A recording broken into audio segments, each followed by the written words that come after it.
e vamos convidar aos componentes da mesa para se sentarem aqui à frente, para que nós possamos, então, abrir para o debate. Professor Alexandre, professor Ricardo Chaves,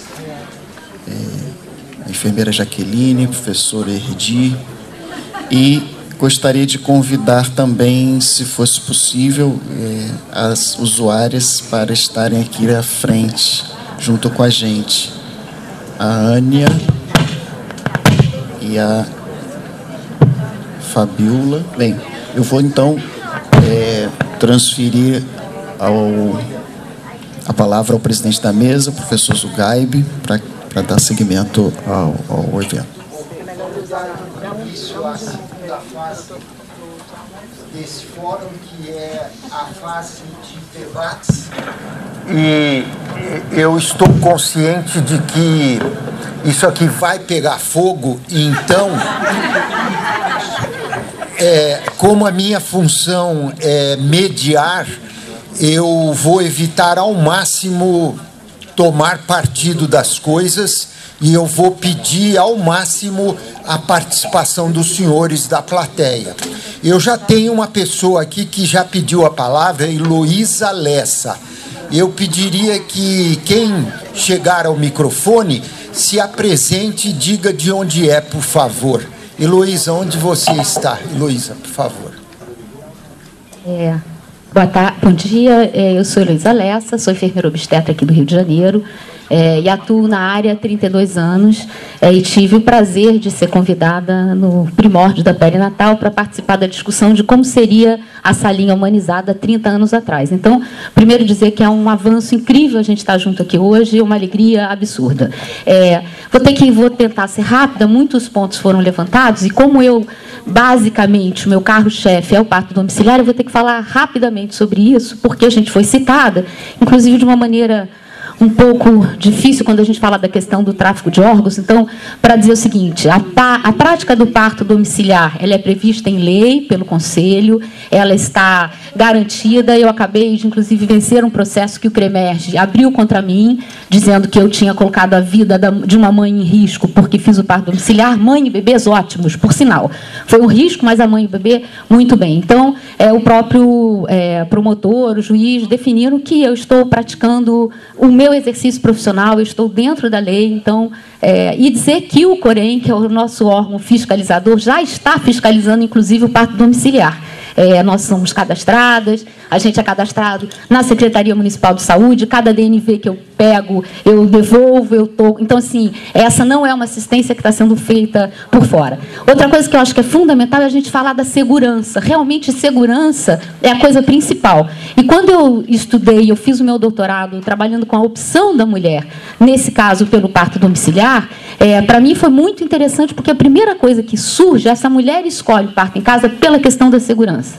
E ela diz para mim assim, o meu sonho não é parir em casa, o meu sonho é parir num local onde eu possa desmedicalizar o parto. Isso tem 5 anos. De lá para cá, eu começo a trabalhar, então, numa equipe médica de verdade, sem hierarquia, porque quando a gente fala em trabalho colaborativo da enfermagem, com os profissionais médicos, eu acho que a gente tem que tomar um certo cuidado, porque a gente tem uma história obstétrica, a gente tem uma história no Brasil de uma enfermagem subalterna, e essa enfermagem que está aqui hoje é uma enfermagem que quer discutir conduta, que quer discutir pré-natal, que quer atuar junto, mas é junto sem hierarquia. Então, só quero dizer, isso é possível a gente constituir essas equipes. Acho que a nossa equipe tem dado prova disso. Eu acho que eu, enquanto pessoa que puxei esse movimento de parto domiciliar aqui no Rio, tenho dado prova disso. O professor Zé Maria, o Manuel tem acompanhado, a gente tem participado de algumas discussões, inclusive. Então, acho que essa questão é bastante importante. Acho que ninguém falou, e faltou um pouco a gente falar da questão da fisiologia. Quando a gente fala de segurança, a gente fala da fisiologia. Se a gente entende que o processo é fisiológico, e na maioria dos casos ele não é uma intervenção médica, a gente precisa favorecer a fisiologia. E aí é fácil da gente fazer. Isso é que é interessante. Se a gente trabalhar com as pessoas, a gente não precisa nem de tanto ambiente realmente, a Ângela falou, a gente teve um parto ali, num local que não era adequado, porque a nossa sala de parto humanizado não rolava, mas a gente teve um parto lindo, que foi o melhor parto da Ângela, no chão do hospital. E o que eu precisava era muito pouco. Então, o que eu quero dizer é, eu acho que o Rio de Janeiro está caminhando, eu acho que a Perinatal está caminhando, a gente tem a Santa Lúcia que está caminhando, eu acho que a gente está andando, mas eu quero alertar, quando a gente fala dessa equipe multidisciplinar, desse trabalho colaborativo, como é que a gente tem que trabalhar, e dizer que, enquanto enfermeira obstetra que trabalha na assistência ao parto, também domiciliar, eu quero respeito pelo nosso trabalho. Muito obrigada.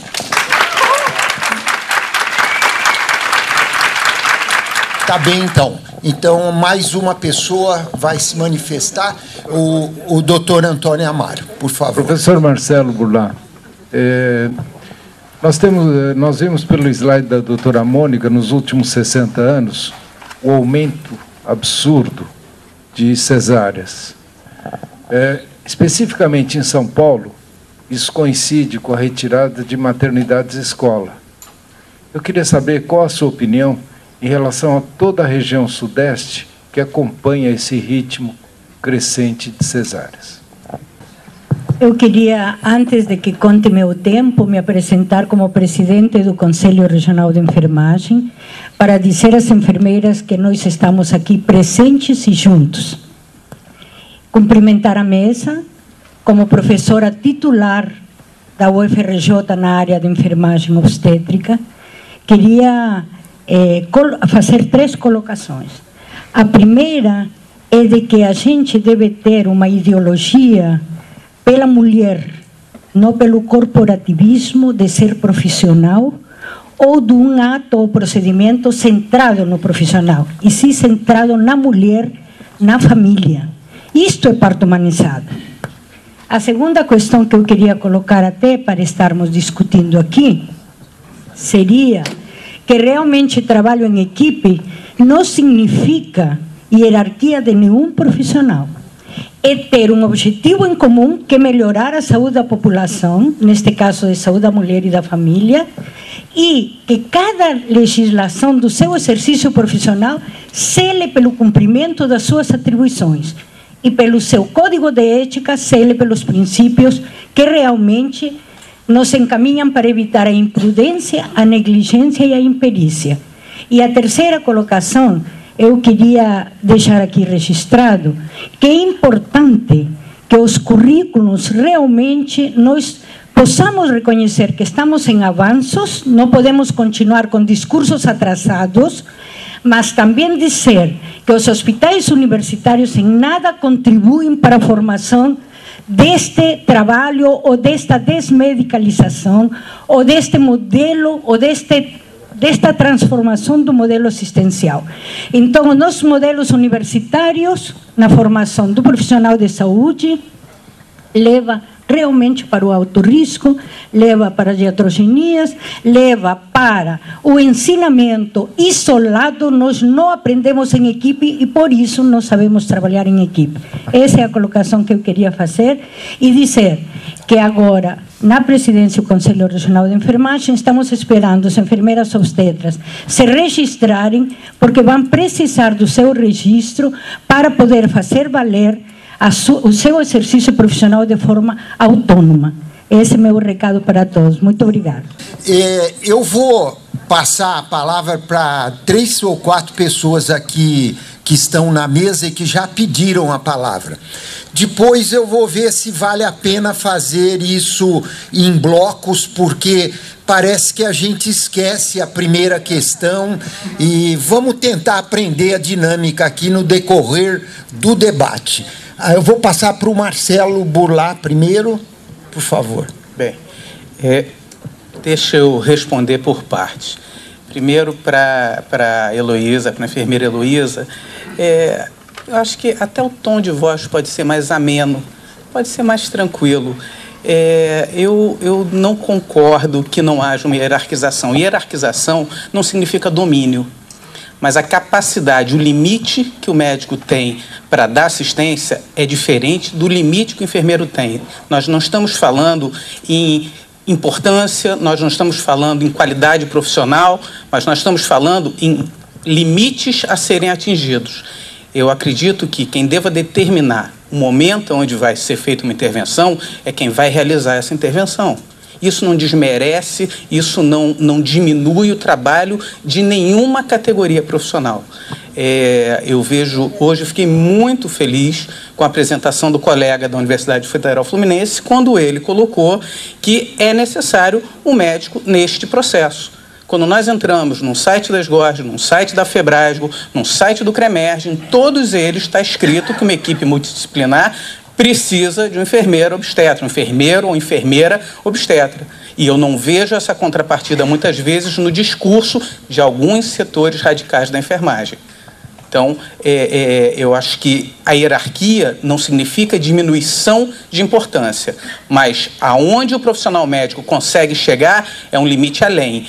Eu me senti, eu sou muito franco e aberto, eu me senti muito desconfortável com o slide que foi colocado o slide entregou a minha idade, mas com o slide que foi colocado pela apresentadora Doula, um médico ajoelhado. Eu não fico ajoelhado em nenhum momento. Seria desagradável se eu colocasse... Desagradável, desnecessário. Ele não está nem ajoelhado, nem está sentado em cima de ninguém. Não é tão desagradável quanto aquele slide que nós temos, um funil com uma bola que não passa. Ele é desagradável para mostrar um parto normal, ele é completamente inapropriado, como aquela figura foi totalmente inapropriada. Em relação... Eu vou pedir a gentileza que a gente respeite a opinião do outro, mesmo que discorde, para que a gente não crie suscetibilidades. Vamos ouvir o que cada um tem aqui para opinar. Marcelo, para concluir, por favor. Obrigado, professor. Em relação ao ensino nos hospitais universitários, não só o que me parece, o aluno da enfermagem está tendo um ensino deficiente.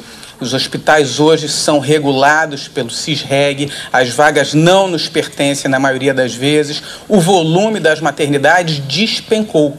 O nosso aluno médico também não está aprendendo a fazer parto. E aí seria importante que houvesse uma certa autonomia das maternidades com um volume adequado, onde as equipes multidisciplinares pudessem atender. Que o aluno da medicina aprenda a fazer parto, porque ele não vai ficar restrito ao near miss, não é esse o papel.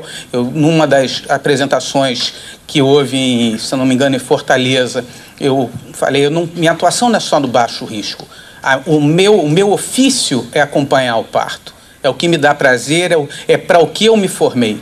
Então, eu não vou atuar somente no momento emergencial, eu vou atuar dentro de uma equipe. Mas, realmente, toda a formação, tanto de médicos quanto enfermeiros, deve estar muito, muito inadequada. Eles não estão aprendendo a fazer parto, porque não há volume. Pelo menos no hospital onde nós estamos, nenhuma das duas categorias está tendo acesso a uma educação adequada. Obrigado, Marcelo. Ricardo Chaves, por gentileza. Vou tentar ser bem sintético, muito bem sintético. No que toca à questão da universidade,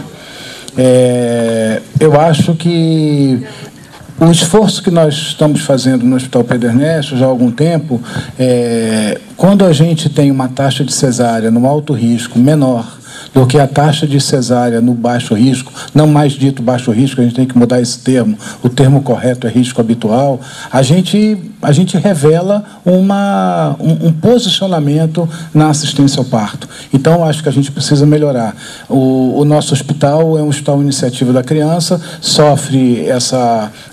no que toca, a gente tem alojamento conjunto, um incentivo ao aleitamento, uma tentativa de uma prática mais humanizada, mas num cenário onde pré-natal, como é de referência, fica limitado a essa questão. No que toca aí a minha colocação como médico, eu não me sinto diminuído por aquele desenho. Eu sinceramente, eu não me sinto disputando posição. Mais do que não me sentir diminuído, eu não me sinto disputando posição. Se eu conseguir passar pelo parto sem ninguém saber que eu estou ali, houve fisiologia. Houve o parto normal. Então, o que eu chamo a atenção é que assim, nós devemos, se a gente tiver a maturidade, professor Zugaip, de sair daqui desse debate com uma decisão onde a gente possa refletir sobre o modelo de assistência? Se a gente conseguir sair daqui repensando que quando a gente vai à literatura, nós estamos criando um novo tipo de bebê, porque o modelo de assistência está arbitrariamente interferindo nesse modelo, no cenário biológico das mulheres e das crianças. Se a gente conseguir sair daqui pensando na experiência, não importando nada da Holanda, da Alemanha, do Canadá, mas a gente não pode virar as costas e reconhecer que se o governo me pagou, ele gastou comigo 6 anos de faculdade, 2 anos de residência, 1 ano de pós-graduação, 2 anos de mestrado, eu ainda não consegui me inscrever no doutorado, e me treinou para atuar como médico, eu tenho que reconhecer que outros profissionais podem ter a mesma importância que eu na assistência ao parto. E que a literatura novamente mostra, quando a gente é menos intervencionista, a gente é melhor aos bebês. A nossa categoria, nesse momento, é uma das mais intervencionistas. Nós, médicos, devemos reconhecer isso. Nós, pediatras, quando eu mostro aquele slide, mostrando que praticamente 10% de todos os partos, nós precisamos, no máximo, ventilar uma criança, eu estou olhando cada bebê que vai nascer como um bebê de risco. Eu estou olhando 10, talvez eu esteja olhando 1. Eu tenho que olhar o 99. Quando eu intervenho num cenário de normalidade, eu sou iatrogênico. Vamos reconhecer essa deficiência. Nós, médicos, estamos sendo iatrogênicos. Se os colegas não fazem esse meia-culpa, eu faço. Para mim não tem problema nenhum fazer esse meia-culpa. Eu quero melhorar a taxa de não intervenção, eu quero melhorar a taxa de aleitamento, eu quero melhorar a taxa de vacinação, eu quero diminuir a mortalidade neonatal, eu tenho que reconhecer a minha limitação. Eu estou aqui diante dos colegas reconhecendo a minha limitação. E gostaria que todos fizessem o mesmo, porque a gente precisa mudar o modelo. O modelo não está mudando a mortalidade neonatal, não está mudando. O que mudou foi a mortalidade infantil. A mortalidade neonatal não mudou. 90% de cesáreas não é mais segurança. Fazer cesáreas maravilhosamente bem, aquele slide mostrou, não muda a mortalidade perinatal. O nosso compromisso é com a vida, com a saúde. Ricardo, obrigado. Olha, Obrigado. Vou tentar ser bem pontual. No que diz respeito à primeira, que ficou esquecido, do parto domiciliar, eu só queria trazer à tona a ponderação do risco. Eu acredito que o parto domiciliar ele implica alguns riscos, ou pelo menos vamos partir dessa premissa que a gente não precisa demonstrar isso, porque o risco está embutido na autonomia do paciente. Quando o paciente chega e diz, você tem que parar de fumar, ele diz, mas eu não vou parar de fumar, o que você faz? Nada, você continua, ele quer correr aquele risco e você continua com a mesma obrigação de tratar dele, sendo na categoria de fumante. Quando a mulher quer botar uma prótese de silicone ou fazer uma cesariana, porque ela não suporta a ideia de fazer uma cesariana, eu acho que ela tem o direito de, se ela está bastante esclarecida, é um risco pequenininho de mortalidade materna maior, mas se ela quiser correr, eu acho que tudo está sinalando para esse caminho. Ela tem autonomia de correr esse risco, mas eu vou dizer para ela que tem um risco e vou dizer, agora, eu não posso ser impedido de fazer a cesariana ou colocar uma prótese de silicone, porque a paciente vai ficar mais feliz. Eu acho que isso aí está justo. E ela tem um risco adicional e não. E por que ela não pode ter o parto em casa, se ela está perfeitamente consciente do risco que isso está acontecendo? Alguns colegas meus chegaram a falar o seguinte, mas se complicar, não me chama. Não, sempre eu vou estar disponível quando complicar. A mulher que fez o aborto criminoso e chega na maternidade, o que eu faço? Eu vou cuidar dela. Então, na questão do hospital universitário, como eu estou há 100 anos no hospital universitário, eu tenho eu gostaria de dizer que a gente trabalha no hospital não é só de alto risco, não.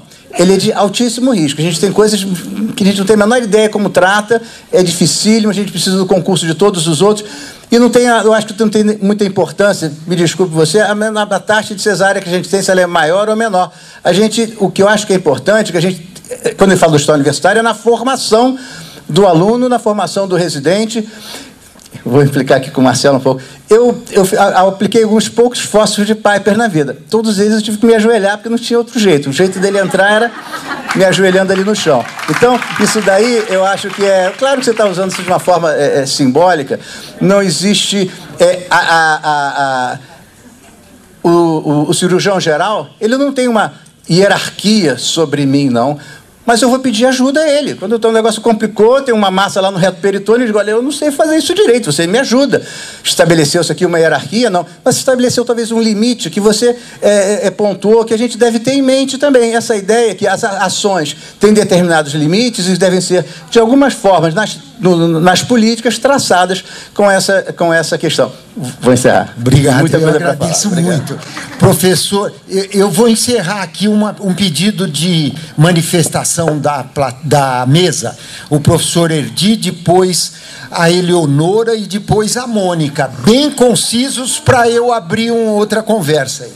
Então, obrigado, eu vou ser rápido. Eu acho que a perspectiva aí da questão hierárquica que a Heloísa Lessa traz, ela é uma questão importante que a gente tem que estar discutindo, sim, porque tem limites na autonomia de cada profissional. Acho que o limite começa e termina dentro do amparo legal que está dado. Então, mas eu acho que o que avança nessa discussão maior é o trabalho colaborativo, é o trabalho do diálogo. É possível, queremos, entendemos que é necessário um diálogo dentro desse processo hierárquico não desrespeitoso. Eu acho que é possível, sim, eu concordo tanto com a Elo quanto com o Marcelo. Há essa possibilidade, sim, e há um limite de possibilidade de atuação, mas que temos que entender que esse é o diálogo.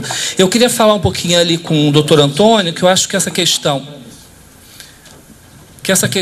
do Sudeste é uma questão de metropolitano, é metropolitano, a gente tem uma cultura da cesariana imposta, agora a gente precisa redesenhar esse modelo, porque realmente volta à tônica do hospital, do hospital de ensino. Gostaria de saber quantas pessoas aqui estão, que são de hospital de ensino, levante a mão, por favor. E a gente precisa, no hospital de ensino, incluir, sim, o treinamento, capacitação, aprimoramento e formação, tanto de médicos quanto enfermeiras no campo da obstetrícia. Nós temos aí a enfermagem, a residência em enfermagem obstétrica, que poderia estar também atuando numa parte da sua formação dentro do hospital de alto risco, porque a gente também entende que a enfermagem não tem que estar excluída do alto risco, ela também deve atuar e pode atuar com bastante tecnologia. Então, acho que a gente tem que sair desse fórum provocando uma discussão em um grupo que possa fazer um trabalho mais efetivo para o Sudeste, pensando também na fala da Tirrell, né, da presidente do Corém, mais da Heloísa Lessa com a questão da legalidade. Acho que a gente não tem mais que discutir isso. O Conselho Regional e o Conselho Federal vem fiscalizando. A gente tem a resolução 439, que hoje só permite a enfermeira obstétrica atuar em maternidade se ela estiver cadastrada, registrada dentro do Conselho Regional. Então, não está solto. Nós temos essa preocupação, estamos trabalhando em prol desse movimento e entender que a lógica assistencial é dada sempre pela mulher, pautado então na segurança. Essa segurança é dada também pelos profissionais de saúde. Obrigado.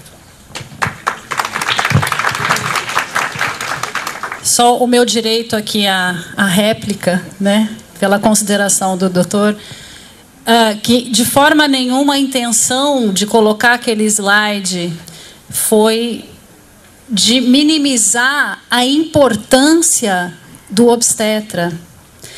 A intenção daquele slide foi justamente da gente repensar e começar a olhar, e eu acho que é isso que a gente está falando aqui, e eu fiquei feliz desse slide, no final das contas, ter levantado essa polêmica, porque o que a gente está discutindo é na questão simbólica do modelo assistencial. Aquela figura mostra a mulher como a principal atriz desse processo, né? E a figura pequena do obstetra, ela é simbólica, e ela abaixada ali, ela é simbólica, né? Desculpe se feriu, né? Eu acho que a intenção não foi essa, mas ao mesmo tempo eu acho que cutuca em outras instâncias também, né? Assim, a gente está se preocupando com o hierarquizar, com essa hierarquização da assistência, e o quanto que isso mexe com a gente também, né? E acho que a gente tem que olhar para isso. Mônica, Tenho uma pergunta para a Heloísa. Heloísa, no grupo que vocês dão assistência em casa, quantos partos domiciliares vocês já fizeram? Eu, em especial, tenho 699. Então. Pega o microfone, Luísa. 699 partos feitos em casa. Isso, tá. Você já teve alguma complicação, não? Claro, já tive várias remoções. Em 699, a gente removeu 48 mulheres em trabalho de parto. Alguma morte materna? Tivemos uma morte materna, nenhuma morte materna ligada ao processo de parto. Nenhuma morte materna, a gente teve uma morte de um bebê neonato que morreu 8h30 depois do nascimento. Nenhuma morte materna. Tá. Eu queria só um dado que talvez seja importante, desses outcomes adversos que a gente fala, talvez seja a hemorragia de pós-parto, que é uma coisa que assusta muito, e eu até hoje tive 3 hemorragias de pós-parto, nenhuma transferência, por exemplo, por retenção placentária, nenhuma transferência nesse caso. Tá? Eu estou perguntando isso porque realmente eu acredito muito no direito de escolha da mulher, né? Mas para que a mulher escolha adequadamente, ela precisa saber exatamente do que ela está escolhendo. É isto que me preocupa, Heloísa. Tá? Então, um grupo que faz como denominador da morte materna, graças a Deus, mesmo nos países onde ela é alta. Ela é baixa relativa, porque quando a gente fala de morte materna, no denominador eu tenho 100 mil partos. Um grupo que faz 1000 partos, 100 partos por mês, ou uma conta alta aí, 1000 partos por ano, vai levar 100 anos para concluir os 100 mil partos. Esse é o problema. Tá? Então, às vezes, eu posso passar aí os meus próximos 20 anos fazendo todos os partos em casa.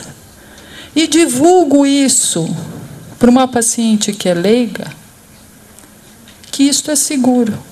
Será que eu tenho este direito ou será que realmente é seguro? Veja, eu não estou falando que não é. Tá? É o compromisso que a gente tem perante a sociedade em dar informações claras. O que eu recomendo, né, para esses grupos que fazem partos em casa, estabeleçam rotinas e procedimentos comuns a todos eles. Juntem, tenham capacidade de juntar uma casuística expressiva da ordem de 100 mil para a gente comparar resultados. E poder aí sim falar sobre segurança às pacientes. A decisão é da paciente. Ela estando bem informada, ela vai escolher o que ela quer. Isso. Mas é importante, o que eu tenho receio é de grupos pequenos, estabelecendo rotinas que a gente sabe que são extremamente variáveis. E vocês viram isso na minha apresentação. Um modelo de assistência que se criou. A gente pode passar aqui o dia inteiro discutindo os motivos que levaram a isso. Mesmo fazendo 90% de cesárea, nós temos resultados bons do ponto de vista materno e fetal. Então, quão variável é o resultado? E olha a responsabilidade que vocês e a gente têm sobre na qualidade de informação que a gente dá ao paciente. Só posso falar isso só é fundamental. Então? Antes de eu acabar meu tempo, que daqui a pouco vai cortar. É verdade, eu estou ansioso para cortar, porque... Mas eu vou ter que responder, doutor. Eu tenho uma pergunta para a Eleonora. Né? Eu não sei se você sabe, mas o Grupo Santa Joana organizou a primeira Jornada Internacional de Doulas. Vocês são uma peça nova, que a gente precisa trabalhar realmente, aprender a trabalhar em conjunto. Né? E aí você falou uma coisa na sua apresentação que me preocupou. Eu sou anestesista de formação. Você falou, o anestesista fica lá forçando para fazer anestesia porque ele quer ir embora. Na instituição onde eu trabalho não é uma verdade. Eu tenho plantonistas 24 horas. Quer eu seja acionado ou não, eu estou lá. Tá? E aí você colocou um outro ponto. Eu realmente acredito no trabalho de vocês de métodos alternativos de dor. Tá? E o próprio trabalho de parto, não preciso ensinar para todos vocês aqui, ele libera endorfinas. Isso a gente sabe. A resposta de estresse, você colocou muito bem. Ela interfere no trabalho de parto. Ela inibe a contração uterina. Agora, o que eu faço com uma pobre coitada, tá? Que geneticamente ela recebeu essa carga dos pais?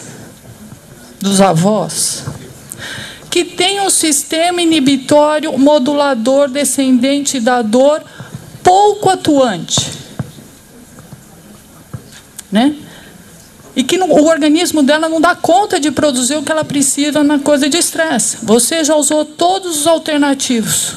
Por que privar esta paciente de receber uma analgesia que evoluiu muito nesses 20 anos? Eu não faço mais nada que eu aprendi na residência. Que eu posso dar uma dose pequena de opioide associada à anestesia local, ela pode andar, ela pode virar cambalhota, ela pode mudar de posição quantas vezes quiser e não interfere no trabalho de parto. A intromissão, porque estão chegando muitas perguntas e acabou que a mesa está voltando faltou responder a pergunta do doutor Antônio, que agora eu vou defender os médicos. Ninguém que escolheu a medicina sai de casa para matar nenhum paciente. Então, qual é o problema da formação? O médico tem uma responsabilidade enorme de garantir a segurança da mãe e do bebê. Então, numa situação limítrofe de estresse, onde você, o bom profissional, veja, tem maus profissionais também, tá? Mas o bom profissional tem uma responsabilidade no cuidado da mãe e do bebê. Se você tiver qualquer dúvida, você vai pender para aquele lado, aquele que você tem habilidade para fazer. Então, este é o problema dos 20 anos aí da curva dos 80% de cesárea. Na hora da dúvida, tá? Ele se sente mais confortável e vai para o caminho de segurança. Tá? É a mesma pressão inversa eu tive na Dinamarca, onde no momento de estresse, o obstetra lá ele pende para o parto normal porque ele não sabe fazer a cesárea. Então, eles têm um modelo completamente diferente. 90% de parto normal, 10% de cesárea, ótimos resultados materno-fetais. Nós estamos no outro oposto. Como é que faz para consertar isso? É complexo. Existe, Renato, duas intervenções da Mônica que ficaram sem a condição da pessoa se manifestar. Eu preciso encerrar essa história dando a palavra para a Heloísa. Por favor, Heloísa, então, seja breve, professor, e depois para a Eleonora, para encerrar essa história do parto domiciliar. Então, só dizer uma coisa assim que eu acho que é importante. Claro que a anestesia tem lugar. A questão é, a gente não oferece para as mulheres o alívio da dor de outra maneira. A gente só oferece anestesia. A hora que eu tiver mais banheiras, mais bolas, mais um ambiente silencioso, que é fundamental. Na perinatal falta pouca coisa. É só os médicos pararem de falar alto no corredor, deixar essa mulher se concentrar, que vai dar. Então, é pouca coisa. Então, eu queria te dizer isso. Acho que tem uma coisa importante, assim, a gente não acabou com a mortalidade materna. E os partos no Brasil são hospitalares. A gente está discutindo muito parto domiciliar, que no Rio de Janeiro é 0,34. É impressionante como o parto domiciliar incomoda. Incomoda porque, de alguma maneira, a gente está dizendo esse parto, ele é fisiológico, ele não completou. Eu só quero dizer para você, Mônica, uma coisa importante. Quando a gente está nesse atendimento, a gente fica do lado da mulher. Se eu tiver que ficar 30 horas, eu fico 30 horas. Eu acordo às 4 da manhã, eu atravesso a ponte, eu fico 30 horas. E porque eu fico... Eu vou seu minuto de ouro 3 já acabou. minutos. 3 segundos. Como eu chego logo do lado dessa mulher, eu tenho uma possibilidade de identificar precocemente essa distócia. Heloísa, então, obrigado pela sua participação. Isso é importante. A gente identifica precocemente. Vou ser bem rápida para responder para a Mônica o seguinte. Quando eu me preparei para fazer essa apresentação, eu consultei alguns obstetras, tanto na minha cidade quanto alguns que eu conheço aqui no Rio de Janeiro, para identificar quais são os problemas que eles, enquanto obstetras, querendo fazer uma assistência do parto com mais atenção e nesse modelo da humanização, quais eram as dificuldades que eles encontravam. E um dos fatores foi esse, existem maternidades, na minha cidade, principalmente, a gente tem um anestesista de plantão à distância, né? Então, essa é uma realidade que existe. E dizer que eu acredito muito na analgesia de parto e que ela é salvadora para que possa acontecer parto normal em diversas situações, né? E a gente ter anestesistas dentro da equipe é sempre uma coisa fantástica, tá? Então, espero ter respondido. Estamos do mesmo lado, na verdade, né? Todos remando ao mesmo favor. Eu acho uma coisa importante, quer dizer, quem vive, eu, como pediatra e muitos que estão por aqui, Eu já tive inúmeras vezes numa sala de parto, normal, sem risco, sem absolutamente nada, que o neném complica. Então, o que eu me preocupo num parto, eu acho que é a escolha da mulher, fazer o parto em casa, fazer o parto onde ela quiser, mas tem que ter um nível de segurança, e eu já falei isso para a Heloísa, tem que ter um nível de segurança maior. Tem que ter uma ambulância parada na porta, tem que ter um pediatra no lado, porque se a criança parou de respirar, é o número do Ricardo. 1 em cada 10 precisa ser ventilada. Entendeu? Então, a criança pode precisar de assistência. Então, é uma preocupação. Se vocês querem continuar na prática, tem que ter um protocolo, como disse o colega, tem que ter segurança, tem que ter um backup. E numa cidade como o Rio de Janeiro, 2 dias atrás, uma semana atrás, chegou no perinatal uma criança que nasceu no táxi, era um gêmeo de 29 semanas, um nasceu no táxi, outro nasceu na emergência. Quer dizer, fica 1 hora no trânsito para ir para qualquer lugar aqui. Então, me preocupa o aspecto da mobilidade, o aspecto da segurança. Eu acho que é importante respeitar a prática, respeitar a decisão da mulher, mas nós realmente precisamos ter um protocolo de segurança para que isso aconteça. E se houver alguma intercorrência, porque pode ter, você pode não ter nada, aí no fim o menino não respira.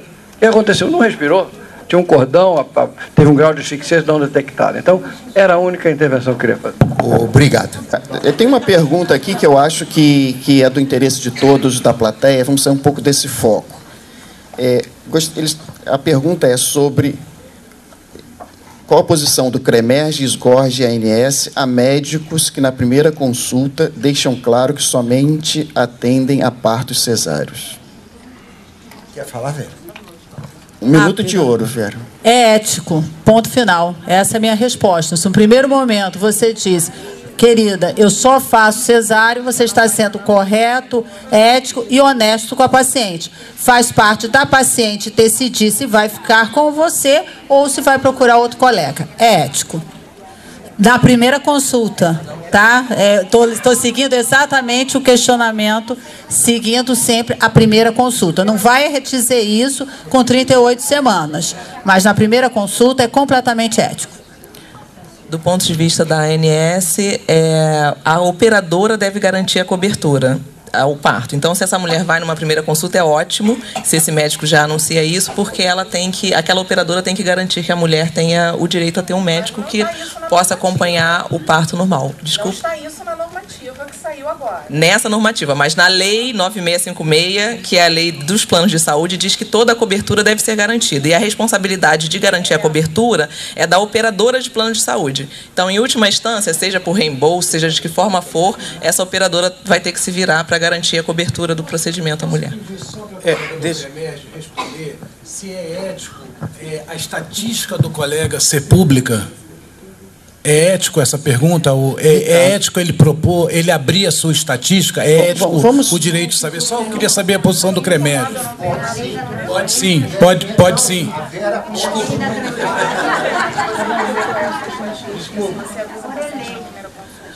Na verdade, quer dizer, isso é uma questão em relação à Agência Nacional de Saúde. Nós entendemos que não é isso que vai resolver esse problema. Quer dizer, não, eu estou perguntando se é ético. Eu tenho o direito de saber que com quem minha mulher está fazendo pré-natal nos últimos... Olha, isso não precisava nem passar pela Agência Nacional de Saúde, porque do jeito que está a situação em que você pega o seu telefone aí e abre no Google, você sabe todas essas informações. Então, você está polemizando uma situação. Você desculpa, Ricardo, está assim. Na verdade, o que a gente tem que objetivar, e é o grande objetivo, penso eu, deste momento aqui, é a gente tentar diminuir o número de cesáreas no nosso país. É esse o nosso objetivo. E o que a gente diz é que esta questão, né, ou pelo Conselho Federal de Medicina, nós fizemos, não queria me estender, mas agora não tem jeito, né, graças ao colega, no Conselho Federal de Medicina nós estamos fazendo, desde essa época, né, que a ANS, a gente está nessa briga há 6 anos, né, tentando melhorar essa situação, mas nos últimos 3 meses, até por conta da última normativa, o CFM se reuniu, está se reunindo, nós fizemos um documento, inclusive, que levamos esse documento, inclusive ao ministro da Saúde, mostrando que existem coisas boas na normativa, coisas que foram sugeridas, inclusive por essa comissão, como o fato do cartão gestante, porque a gente acredita também nessa outra forma do parto em relação ao regime de plantonistas. Nós acreditamos no partograma, gente, mas a gente não acredita no partograma como uma forma de pagamento. A gente acredita com o partograma porque faz parte do prontuário médico. E é isso que nós fomos lá e mostramos para o ministro toda essa situação. E também mostramos ao ministro que não é por causa de saber se o médico faz 100% de cesáreas no hospital A ou 100% de partos normal no hospital B que vai diminuir esse número de cesáreas. Então, a ANS aqui, nas palavras da Jaqueline, ela mostrou porque também foi obrigado, né, porque o Ministério Público também lançou isso tudo, e o que nós precisamos é entender como nós vamos resolver essa situação. E se envolver, nós todos estamos aqui com esse objetivo. Agora, dizer um determinado médico, dizer que é ético, não é? Eu digo, já vou terminar, Renato, obrigada. Eu digo para todos os meus pacientes, Ricardo, entendeu? Eu tenho uma taxa de cesárea elevada. Nem preciso dizer, eu não preciso dizer nem para a minha paciente, porque a minha paciente que me procura já sabe disso. E muitas vezes, quando ela pergunta, quando a gente tem 2, 3 filhos, não é o meu caso que eu só tenho uma, e ela me diz assim, doutora, a senhora teve seu parto como? A sua filha nasceu como? E eu vou dizer que nasceu de cesárea, e, sem querer, Ricardo, nós já estamos causando uma certa influência nessa história. Esse dado é mais do que público. Doutora Vera, então não é essa ordem da ANS que vai mudar realmente o problema. Embora eu tenha responder pela esgorge a pergunta que foi feita. A pergunta era, ético ou não é ético? É ético, e acabou. Agora, eu diria... Uma palavra aqui... Eu preciso... Eu queria só que a plenária, doutor Marcelo... A esgorge tem que falar. Deixa eu... Só um minuto, Marcelo. Eu queria fazer já uma indicação, e aí eu gostei muito da fala da Vera, quando ela diz que a intenção é reduzir cesariana. Esse é um foco importante. A Benfo e o COFEM e o Corém se colocam à disposição e queremos centrar com o CREMERGE, com a Vera, já podemos sair daqui com uma agenda, não é isso, Tirrel? Para a gente sentar e discutir redução de cesariana no estado do Rio de Janeiro, com um propósito de incluir a enfermagem obstétrica e médicos trabalhando junto. Então, gostaria de sair com uma reunião agendada, se for possível, Vera. Muito bom. Obrigado, muito professor. Renato, você tem mais uma questão? Mas peraí, Renato, deixa eu só responder pela esgorge. Nós acreditamos no seguinte, na primeira consulta é absolutamente ético. Se for com 37 semanas, é absolutamente criminoso. Tá? Segundo, e aí um adendo dentro desse minuto, se nós temos que ter acesso à taxa de cesariana, nós temos que ter acesso também ao índice de Apgar.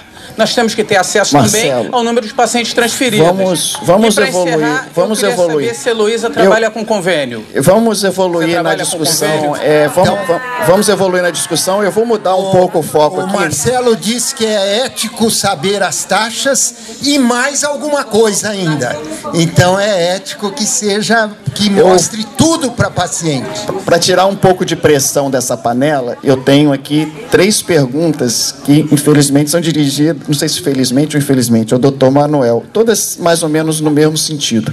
Eles queriam saber, eu acho que o senhor tem a resposta na ponta da língua, quais são as modificações que a Perinatal está propondo, eu estou resumindo, tá? Em termos de melhoria dos ambientes para o parto. Eu estou resumindo 3 perguntas. Essa é uma pergunta bastante oportuna, que me dá uma oportunidade de falar para vocês. Nós estamos construindo mais pré-partos, estamos construindo uma RPA maior para permitir as anestesistas 24 horas por dia, mas principalmente são pré-partos humanizados com banheiras, com luzes monocromáticas e etc. Essa coisa toda.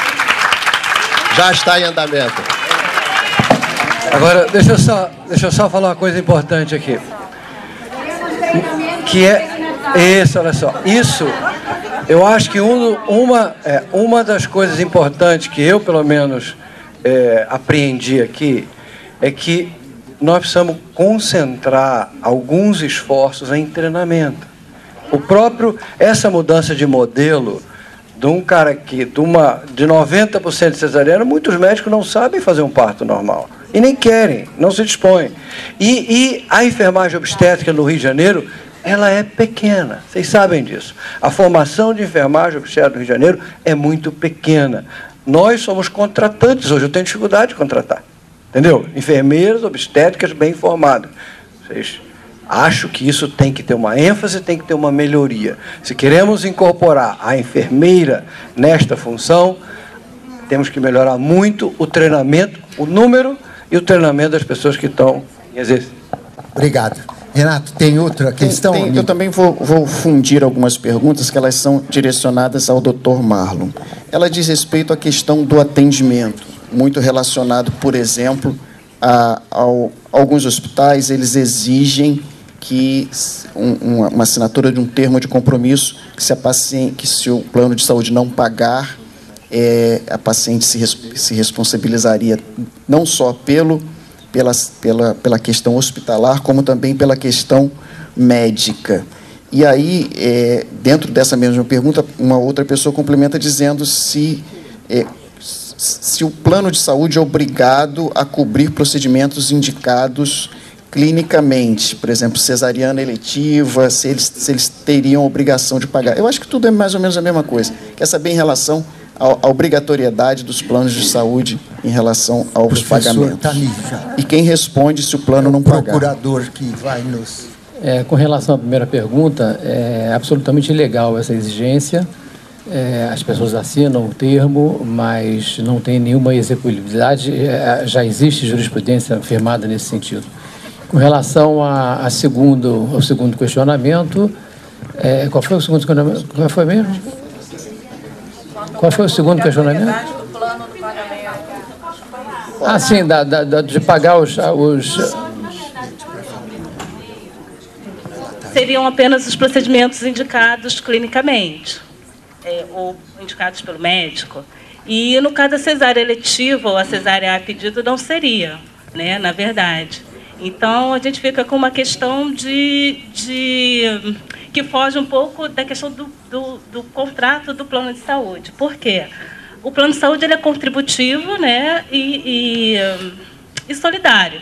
Né? Você paga para usar futuramente e, quando você paga, você não paga só pelo seu serviço. Né? Na verdade, está sendo distribuída toda a despesa do plano de saúde para todo mundo, né? Então, quando você tem uma cesárea que não foi indicada clinicamente, você está obrigando todos a pagar por esse procedimento, né? Então, se você olhar ao pé da letra, ali 9656, no artigo 12, a cesárea nem poderia ser paga pelo plano de saúde. Normalmente na verdade, a ANS até tem se posicionado a esse respeito. Vou te pedir que você finalize sua pergunta, por favor.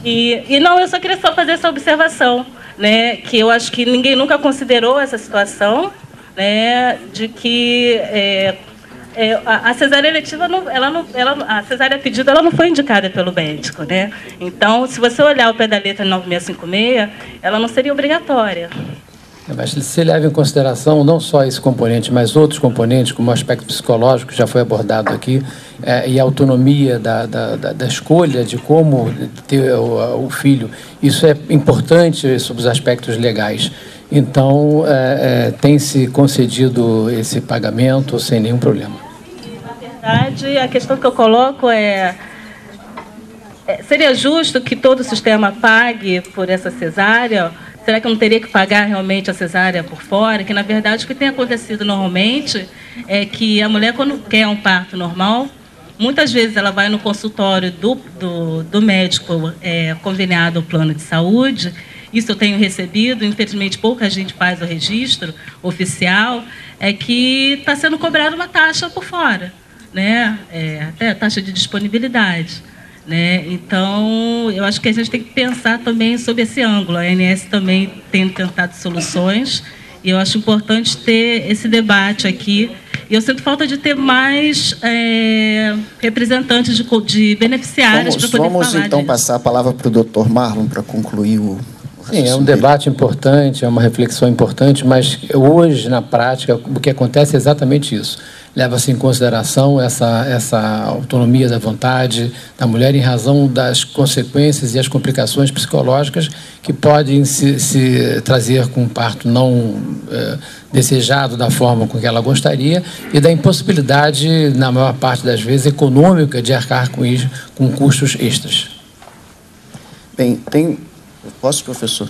Pode. Aqui tem alguém dizendo que a Secretaria Estadual de Saúde pede para falar. Tem um representante da Secretaria aqui? Tem? Por gentileza, então. Boa tarde. Eu sou Amanda, trabalho na Secretaria Estadual de Saúde aqui do Rio de Janeiro. Estamos com algumas pessoas da nossa equipe técnica aqui. Queria parabenizar pela organização do evento. Acho que fica bem explícita a disputa de forças e de correntes de pensamento aqui em relação à assistência ao parto, né? Está muito claro pelas manifestações da plateia e da mesa, né? E eu gostaria só de fazer um registro que a gente está criando um espaço também que chama Fórum Perinatal, né? Um dispositivo da Rede Cegonha e que a gente vem organizando junto com o Ministério Público Federal, Ministério Público Estadual, a Secretaria Estadual de Saúde, Ministério da Saúde, município do Rio de Janeiro e a Baixada Fluminense.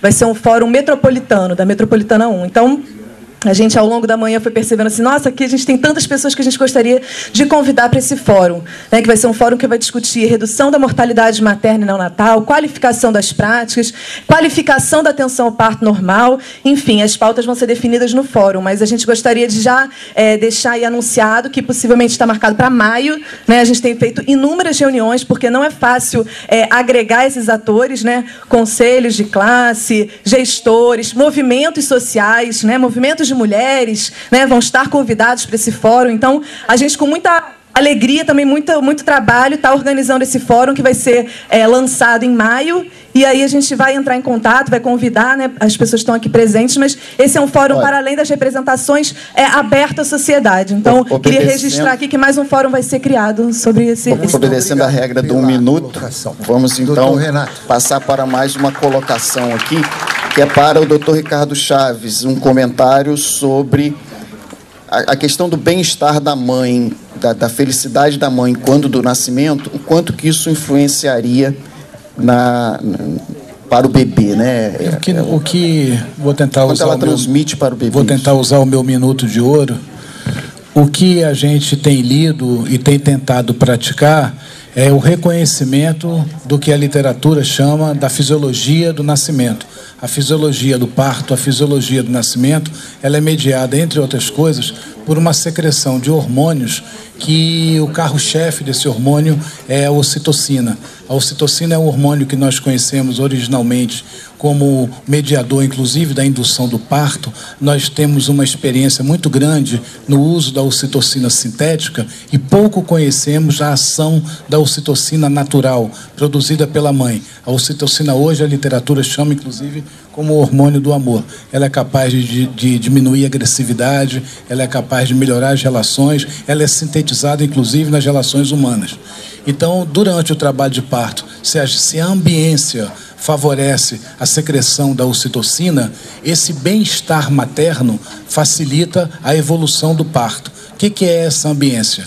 É a privacidade, é a pouca luz, é uma temperatura adequada, é o silêncio, entre outras coisas, o respeito ao início fisiológico do trabalho de parto.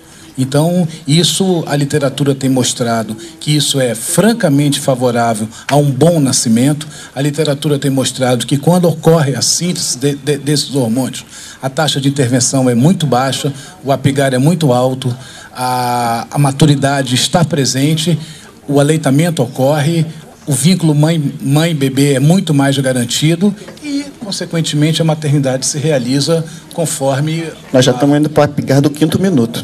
Então, 1 minuto. Obrigado, Ricardo. Bem, temos mais uma pergunta aqui para a ANS.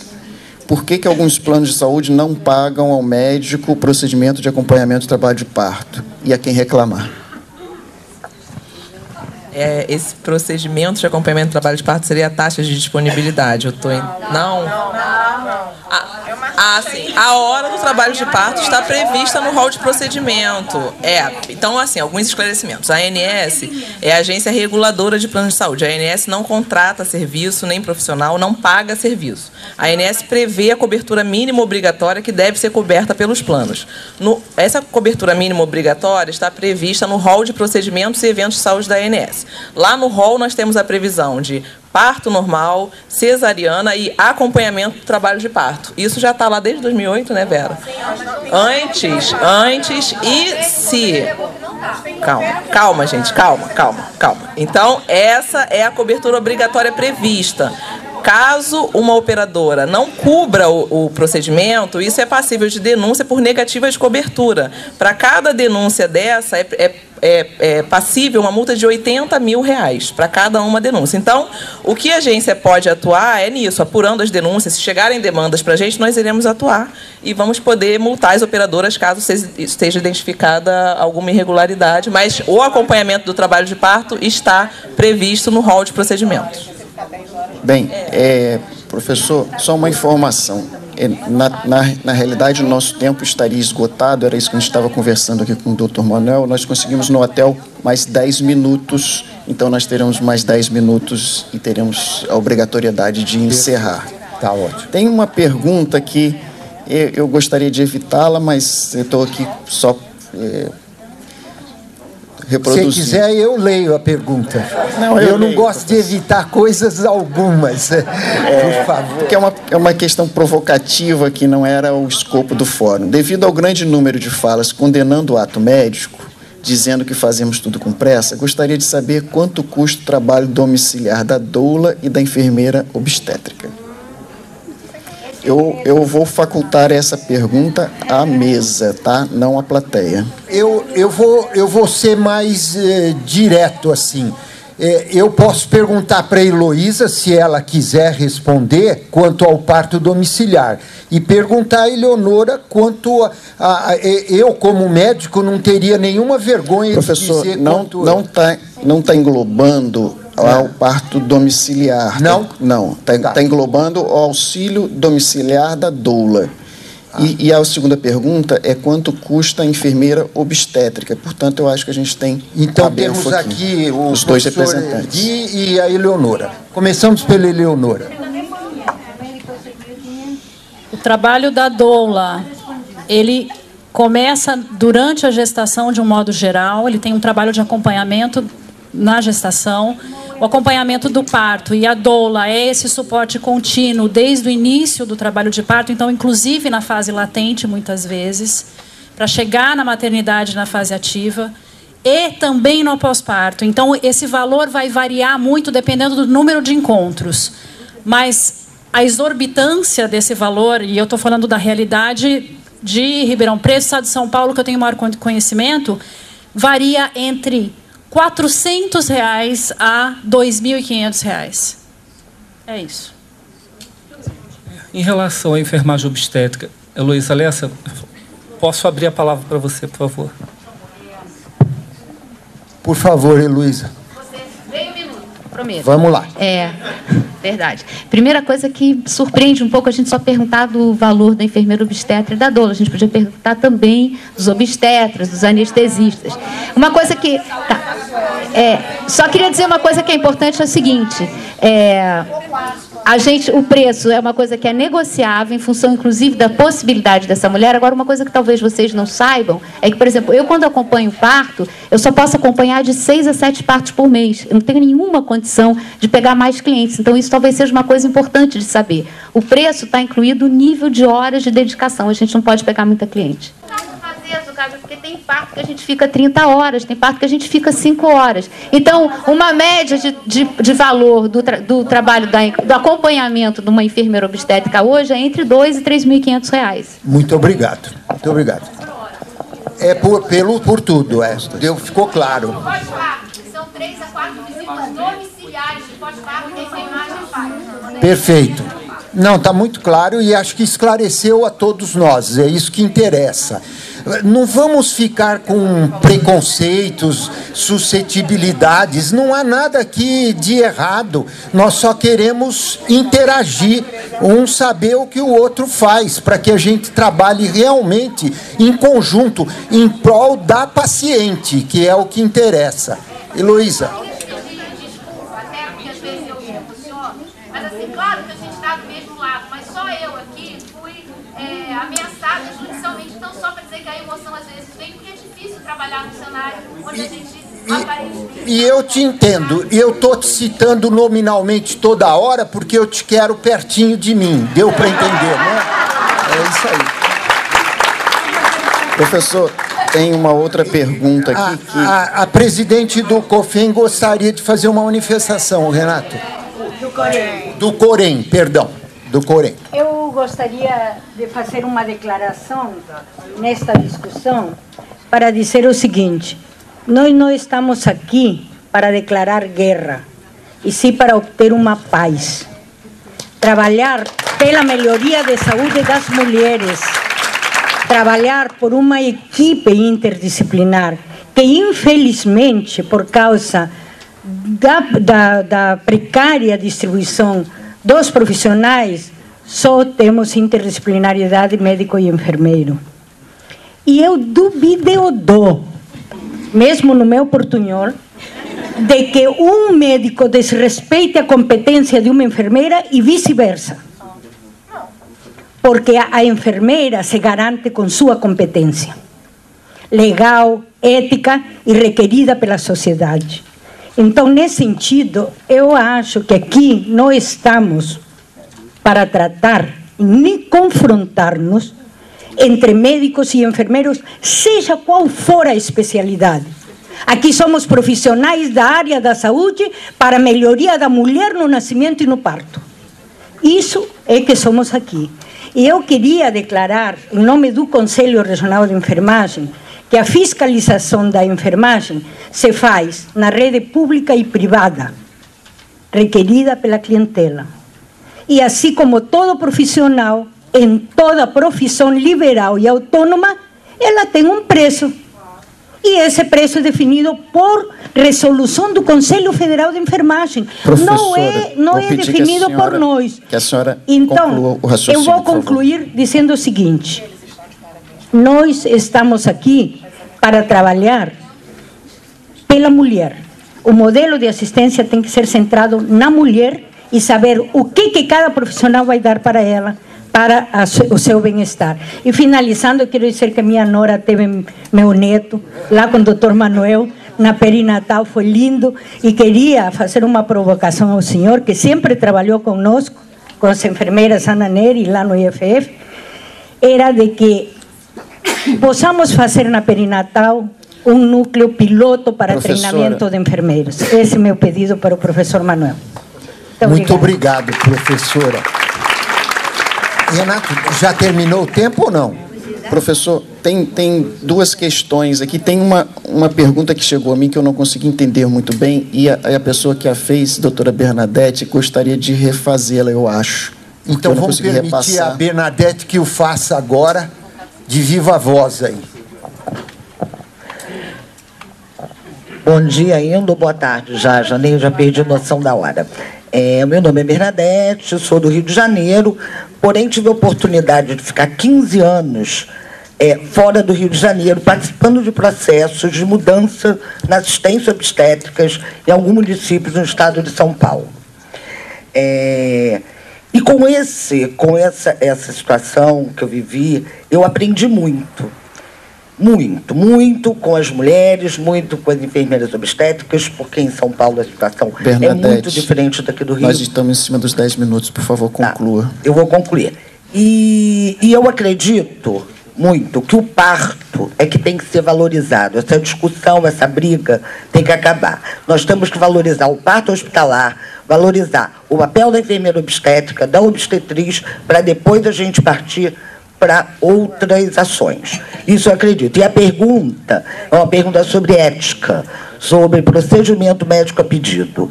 Se eu quiser fazer uma colostomia a pedido, por um motivo meu, que não interessa, por um motivo particular meu, sem indicação nenhuma de dor, de constipação. É ético eu conseguir um profissional que faça isso? Se ele fizer em mim, é ético? Olha, na verdade, a Bernadette, quer dizer, a comparação que você fez é uma comparação assim complicada, né? Uma colostomia é uma colostomia. Mas a gente sabe que tem muitas vezes uma paciente, eu acho que já foi até falado aqui, se me fala que deseja colocar uma prótese. E, na verdade, ela às vezes deseja e vai encontrar um médico que aceite, mesmo não tendo uma indicação precisa, e vai encontrar um médico que diz que não quer e que não vai fazer. Então, é ético. Se ela encontrar esse médico que diz que vai fazer e for tudo bem, tudo ótimo, maravilhoso, é ético. Então, tá mesmo... A colostomia, querida, eu não vou entrar nesse mérito. Eu coloquei um outro exemplo, que é um exemplo mais do nosso dia a dia. Posso também colocar um em termos de patologia. Uma paciente, por exemplo, que tem uma alteração mamária, alguma doença até benigna, e que não tem, ou até alguma coisa maligna, que não tem uma indicação formal de fazer uma mamoplastia redutora de risco, e ela deseja fazer e vai encontrar um mastologista que acha e que concorde com aquilo. É um acordo, sim, entre duas pessoas e é ético fazer. Eu tenho uma dificuldade de interromper a doutora Vera, porque ela foi minha preceptora na residência. Então eu fico com um pouco de dificuldade. Bem, nós estamos chegando ao fim. Vou passar a palavra ao professor Zugaib para a conclusão. E eu vou encerrar mesmo, porque todo mundo quer a palavra, é impossível. E eu vou dizer para os senhores que esse é um momento especialíssimo para quem realmente está precisando de nós, que é a parturiente, a gestante. É especialíssimo. E eu direi, estamos todos com uma dose muito grande de boas intenções, com uma dose muito grande de acertos de todos os lados, mas nós estamos carregando ainda excessos e preconceitos. Eu pediria de coração, desarmem seus espíritos. É isso que vai nos levar a algum lugar. Eu agradeço a Perinatal, eu acho brilhante, genial, essa história de um fórum de consciência obstétrica. Não é de violência obstétrica, é de consciência obstétrica. Percebam o diferencial. E eu realmente agradeço de coração àqueles que deram muito de si hoje aqui, foram muito especiais, e principalmente aos senhores. Um beijo no coração de todos. Obrigado.